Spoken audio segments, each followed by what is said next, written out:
Hello दोस्तों, welcome back to my channel. So today's topic is how to excel in animal kingdom.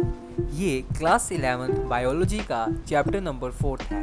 इसमें mostly students को difficulty आती है क्योंकि इसमें कंसेप्ट्स के साथ साथ काफ़ी कुछ याद रखने को है।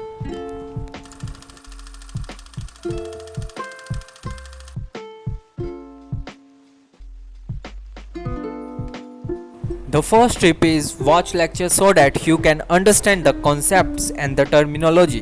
Because जो फ्रेशर स्टूडेंट्स हैं जिन्होंने पहली बार ये चैप्टर करना है उनके लिए कंसेप्ट को समझना, उसके एनसीईआरटी की टर्मिनोलॉजी को समझना डिफ़िकल्ट हो सकता है, इसलिए लेक्चर देखना फ्रेशर्स के लिए बहुत बहुत ज़रूरी है। If you are a dropper or in class 12th, don't watch lectures again and again. अगर आपने क्लास 11th में इसको अच्छे से कर रखा है, आई मीन लेक्चर देख रखा है या किसी टीचर से समझ रखा है, तो फिर से लेक्चर मत देखो, चीज़ों को रिवाइज करो। The last important tip is make flowcharts. You can take idea from my flowcharts as you can see in this video. सबसे पहला चार्ट दिखाई दे रहा होगा आपको एग्जाम्पल्स का, because there are loads of phylums and there are loads of examples in each phylum and you have to learn all of them. इसका एक ही solution है कि आप एक चार्ट पे सभी फाइलम्स के एग्जाम्पल्स को इन बॉक्स लिख सकते हो, like you can see in this video.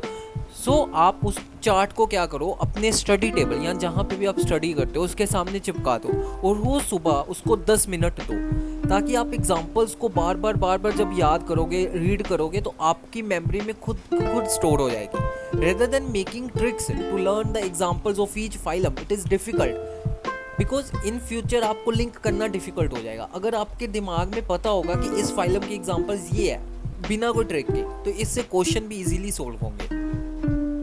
The second chart is to compare all the phylums which are given in NCERT so that you can find differences and similarities between the phylums and learn easily.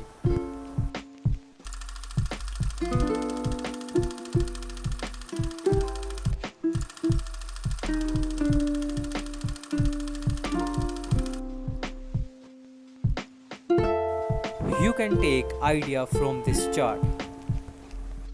In third chart, you can compare bony fish and cartilaginous fish, as you can see. The last chart, you can make different flowcharts for amphibians, reptiles, birds and mammals, as you can see here. I hope ये video सभी NEET aspirants और future doctors के लिए बहुत बहुत helpful होगी। Please don't forget to subscribe, like and share.